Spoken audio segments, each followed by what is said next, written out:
Hello everyone, welcome to the Lives of Teachers podcast, and on today's episode I'm talking to Keith Folse. Actually, this one is from the JOLT conference last year in 2013, and it's been in my archive for a little while, but I'm sure you'll enjoy listening to him. He was one of the main speakers at the event, so please hear what he has to say. So can you just give us a précis? I mean, what was your main point today? The main point I was trying to make was that if you could stop for a minute and think about why you do what you do in class, not why you became a teacher, but think about different activities that you actually do in your own classrooms with your own students. Why do you do those things? There are some things that you like to do, you do a lot of. For example, do you play a lot of games? Do you do a lot of pair work? Do you give a lot of exams? Do you not give exams? All of those activities that you do a lot of or you don't do a lot of, I think really are a reflection of the teachers that have taught you all the years of your life. And what we talked a little bit about today was the research on this. When we look at teachers, especially first and second year teachers, why do they teach the way they teach? When we ask them to reflect on these things and tell us. And it turns out that many teachers don't teach a certain way because of their teacher training courses. Yeah, we've all had teacher training classes, but they only do a certain amount of good. In reality, what happens is people end up teaching students, their own students, the way that they've been taught. So we tend to fall back on our previous classroom experience as a learner and interpret that into the way we teach.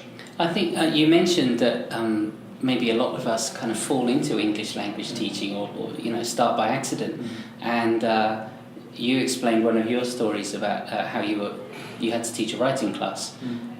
Go ahead, do it, right? Yeah, I think it's a pretty common thing. Most of us who are teaching ESL today, especially at a certain age, we're not trained to teach ESL. I certainly didn't have ESL training in a lot of the aspects of TESOL or TESOL, call it what you want. One of those areas was writing. There really were very, very few courses or even teacher training books on how to teach writing. And I was given a course book called The Process of Composition. Joy Reid was the textbook. Look it up online or Google it, you'll see older copies of it. It was the textbook that everybody used. And when I was given the book, I had no training. It was a book of model writings written by ESL students. So it would say a Libyan student wrote this or a French student wrote this. And what do you do with this in class? I had no teacher book. The book itself didn't have directions with it. I had no idea what to do. So I did, of course, what my teachers had done to me, which was I assigned a topic, I collected papers, I went home and did not watch TV, did not have a life. I spent all of Monday evening grading papers because my Tuesday lesson plan depended entirely on my ability or inability to mark all those papers on Monday night.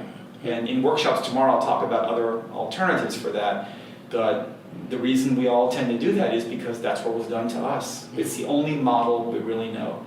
Actually, you mentioned you got a workshop tomorrow. I would like to talk about writing later because it's one of the areas that you focus on. But just another couple of things from the plenary. One thing I was really interested in was the number of other languages that you've taught and learned and studied in various different contexts. It's obviously very important to you to study other languages. Do you think being a student of languages makes you a better language teacher? Absolutely. Yeah. This is not a what or an if. I can relate to years ago a professor. I talked about Professor Fontecchio, one of my linguistics professors, and we had a TESOL class, and he was talking about mistakes that Spanish speakers make, mistakes that French speakers make, mistakes that Japanese speakers make, etc. And then a teacher raised her hand and said, "What if you don't know that language? Or what if you don't know about that language?" And he said, I'll never forget, he said, "Then you shouldn't have the chalk in your hand. You're not qualified to teach that class." Now, to a lot of us, it seems very harsh, and I'll hear people, "I don't know anything about Japanese." Then you need to know something. If you're in Japan, you need to learn something about Japanese because it will do two things. First, it will help you be a better teacher of Japanese students because you'll understand and appreciate, actually, why students make certain mistakes. You'll understand also why certain mistakes are good mistakes or why certain mistakes are bad mistakes, right? But also I would say if you're living in a country, you really should know something about the language. That's sort of a cultural issue, which is separate from teaching. But for the sake of teaching, you really do need to know something about the languages of your different students. If you're in a monolingual setting like Japan or any EFL setting, all the students are going to speak the same language, so it's a lot easier. And there are books that will help you with this. Michael Swan is the first one that comes to mind. There is a book, and I'm drawing a blank. It's not Practical English Usage. It's something about learning about languages, I believe it's called. Learning about languages. It's Michael Swan and somebody else. It's well worth looking at a copy. It talks about, I think, 22 languages, the major languages that we will be dealing with students. And it goes through each language, what a writing sample looks like, in terms of physically what the letters look like, which helps you understand why your students do the handwriting that they do. It also looks at how those languages would organize a paragraph. What's a normal, natural paragraph in that language? And if your students are just going to translate, then they're going to translate that way as well, right? And it might seem like a weird paragraph to you, which has nothing to do with the grammar or vocabulary. It has to do with the way they've set the paragraph up, which you might say is illogical. But if you knew that in Japanese or in Bulgarian, that's the way they did it, then it wouldn't be illogical to you. And in fact, you would actually include it in your teaching plan, that you need to undo that if they're going to be able to do this in English, for example. That is a wonderful book, actually. When I first went from Japan back to the UK to teach these whole new kind of range of students with languages I knew nothing about, that was very, very helpful to me at that time. Yeah. Okay, so the next question I had, I wanted to ask you a little bit about vocabulary. It's another area. You're interested in quite a lot of areas. Vocabulary is my big research area, really. But particularly I wanted to talk about a book, Vocabulary Myths, which is a really excellent book. Thank you. So thank you very much for writing it for us. But the thing I like about it the most is that something that's quite difficult to pull off, I think, is that it explains theory and research in a very practical and understandable way, which not everyone can do. I get that comment a lot. In fact, I was going to cut you off at one point and say, let me guess what you're going to say. Okay. The word I get is accessible. Yes. And people thank me and say, it's so nice to have a book which obviously has research in it. This is not one person's opinion. But it's accessible. I think it's really important, and I didn't have that skill before because when I left Japan after being overseas for 10, 11 years in different countries, I didn't know what I was going to do career-wise, and I went back and started working on a doctorate, a PhD in second language acquisition. My interest from the very beginning was always vocabulary, and I came across all these different studies, and because I had to read them for my coursework, I learned how to deconstruct statistics and these charts, things in the TESOL Quarterly that made no sense to me before. Now, unfortunately, make a lot of sense. And I was able, as a classroom teacher, and as having been a language learner as well, to read these with a very different viewpoint, I think. So I was, as we heard today in Penny Orr's talk about being critical of certain things that might be kind of fluffy. Yeah, I think I was able to cut through a lot of that stuff and then talk about this material in a normal way. The comment I get from a lot of people is that if they've heard me talk, they can sort of hear me talk as they read the book, which you may have that experience now if you reread anything. So, yeah, I thought so. I mean, what is it, do you think, what is it that makes these things so difficult to get across in an accessible way sometimes? I think that a lot of people who do research now, unfortunately, don't teach. And I don't mean teach graduate courses, they don't teach English language learners. And in my position, it's not my job to teach English language learners, but I teach once every 2 years. I go back and teach in our intensive English program. I have to ask and fight to get that course because I'm actually taking someone else's class, right? But I do that, and it's very important for me because it lets me try out activities. It helps me remember concretely, not just theoretically, what it's like to teach a class. So when I read some of these different theories, and that's all they are, when I read these different theories, sometimes I scratch my head and I want to say, does this person actually teach a class? When is the last time you had a class of 22 people with 4 different languages, coming to class 30 minutes late, they don't have the book, they don't want to do the homework, etc. And I'm going to say I'm a really good teacher, so it's not motivating students. It's just the reality of dealing with 22 people who have a life beyond the class. So you still see yourself as a teacher rather than a researcher? Yeah. In fact, I will say, I'll go on the record here, I've had people make a statement about that in sort of a negative way. Yeah. Yeah, because you're primarily a teacher. We get that just a teacher kind of thing, Yeah, right? and I think, I am primarily a teacher. Thank you. Thank you, yeah. And I will say that book has been read by many, many people. It's not a library book sitting on a shelf somewhere that people check out to cite 2 or 3 things for a grad paper. It's been a very useful book for a lot of teachers who tell me. In fact, my favorite comment is people say, I've always thought this, but now I feel vindicated because this is how I felt in classes too. Or when we were being told things like comprehensible input is the only thing that matters, and the person wanted to raise his or her hand and say something, but they wouldn't because it was just it wasn't in vogue to do that. And again, Penny Ward today talked about being able to separate reality from fluff. Not quite in those words. No, she what was hers? Sort of the crap meter? The crap detector. The crap detector, yes. Yeah. But I totally understood what she meant, and I just think that when things are presented with a bunch of numbers and charts, it doesn't resonate with any teacher because we don't know how to. I didn't know how to read those. I didn't know what a p-value was. In fact, I will share this. I remember at a conference once somebody presenting a certain strategy that they had used in class, and it came down. They said the control group had a score of 80, and the treatment group had a score of 97. And I thought, my goodness, that's amazing, 17 points. And they said, but this wasn't significant. What they meant, it wasn't statistically significant. I understand what that means now. P-value wasn't less than 0.5. But at the time, I remember thinking, that's a letter grade and a half at my university. Seems pretty pretty significant to me. But they didn't. It wasn't the significant meaning that we're thinking of. And a lot of teachers don't know how to read those articles. I didn't know, but once I had training in it, it just opened up a lot more information to me. Okay, so let's talk about writing a little bit. So actually, you were at my university yesterday at Nanzan. I think. Yes, I was here, unfortunately, so I couldn't come and see you. But you were talking about writing there, I believe, and you're going to be talking about writing tomorrow. Yes. Best practices. So how do we go home and not mark 140 papers and et cetera, et cetera? Well, first I want to be quoted correctly, which is that not that you don't have to mark 140 papers, but you don't have to mark 140 papers every day or every time you assign a paper. Our template that we all have in our heads is, for teaching writing, is teacher assigns, students write, teacher collects, teacher marks, and then you return these papers. And way too often, our Tuesday class depends only on our ability to mark Monday night's papers. So I talk about different activities. First of all, you don't have to mark the papers. It's okay to take up the papers, put them in a folder, and let them be.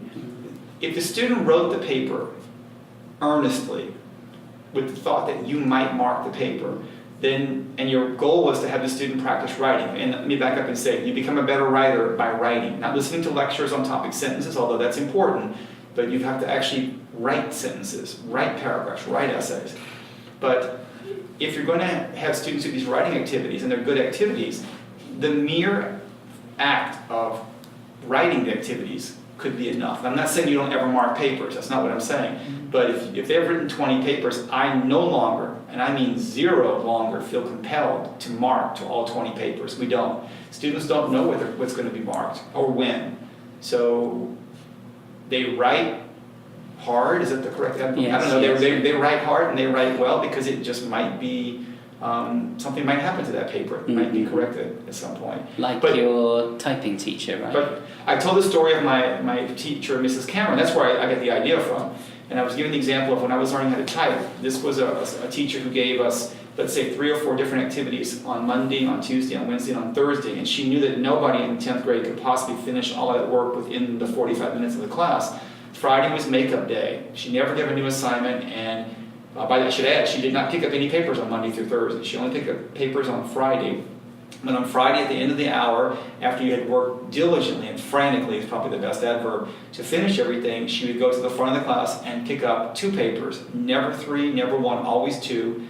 So she'd pick up the 2 papers, and she would go home and mark those. And she would say, I'm going to collect 16A and 23J or something like that. And people would rustle through their papers trying to find those 2 exercises. And that's all she graded. Now, something else I didn't talk about today, I should add, is that on Monday, she didn't return both of those papers. And very wisely, her Monday lesson plan never, and I mean never, depended on her ability to mark or not mark those 2 papers. She had us doing something else. How would that translate in a writing class? Well, what I just said, for example, was not marking every paper, but also that whatever you're doing on Friday and you collect those papers, on Monday, why would you not have a different activity? So think of an air traffic controller who can land multiple airplanes at the same time. You should be able, if you're going to do these 5 activities in the writing class, why do they have to be done in lockstep order?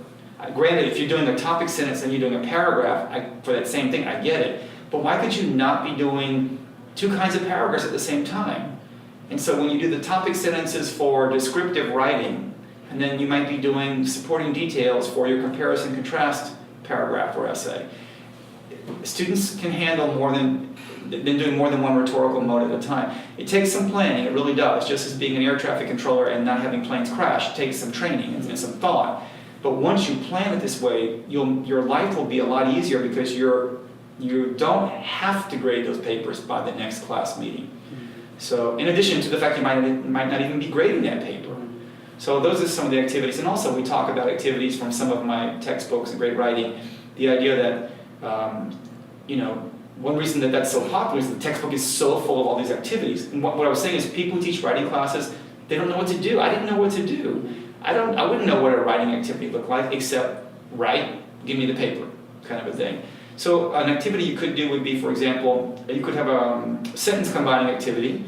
You combine 3 pieces of information into one sentence, but that sentence actually then has to fit inside as the topic sentence of a whole paragraph. So you're not writing a sentence, a brand new sentence just for the heck of it. You're doing sentence combining, or what we call building better sentences. You're doing a building better sentence activity to fit inside of a paragraph. So it has to make sense and make sense inside of the paragraph. I guess the role model here would be the math teacher. Your math teacher gave math problems to the whole class. We didn't do, the math teacher didn't teach you how to do division and then say, I want 40 of you to go home and write 40 division problems based on your own personal experience in the world with math, with dividing. That would be ludicrous, because the math teacher would then have to go home and correct 40 sets. No, the math teacher knew, guys, this is what we're doing. So now I know in the writing class you have to do some original writing activities for sure, but what I'm saying is there are other activities that are a little more mechanical, that are valuable, that don't require you to go mark papers every night. It seems that, because I was trying to imagine what your classroom's like from what you were telling us, and it seems that you like explicit instruction, not only, but you mentioned mechanical kind of activities. It's important to get those nuts and bolts right for you, I think. The grammar, the vocabulary is important to you, I sense. It is, but I don't want you to think, as what I certainly don't do, it's not a grammar class. And in fact, one of the things I'll talk about tomorrow in the writing class is you teach grammar, but you don't teach grammar for grammar's sake. You teach grammar that students need, learner needs. I keep harping on that. Should you do X? Should you do Y? I don't know who your students are. You know them better than I do. Do your students need to be able to do that? So I think one of the biggest mistakes is turning the writing class into a grammar class, really. So I'm certainly not doing that, but we do things like sentence combining. We do lower levels. We do scrambled sentences. Those are tasks that if you can remember what it's like to be a learner when you really are level 1 or level 2 or whatever you're teaching for the first time, it's level 2-ish to that student, though, no matter how advanced they are, right? So if you can put yourself in the student's shoes, and I think a lot of researchers have lost that perspective, unfortunately, but if you can remember what it feels like, and then that will help you design an activity that makes sense. Sometimes you see an activity and you think, this is just so mechanical, it's so Mickey Mouse, it's so easy. If you and I were learning Bulgarian, it would not be Mickey Mouse, and it would not be easy. And I would advise the Bulgarian teacher not to take home all the papers and mark every single paper because you don't need to. So what's the next language you want to learn?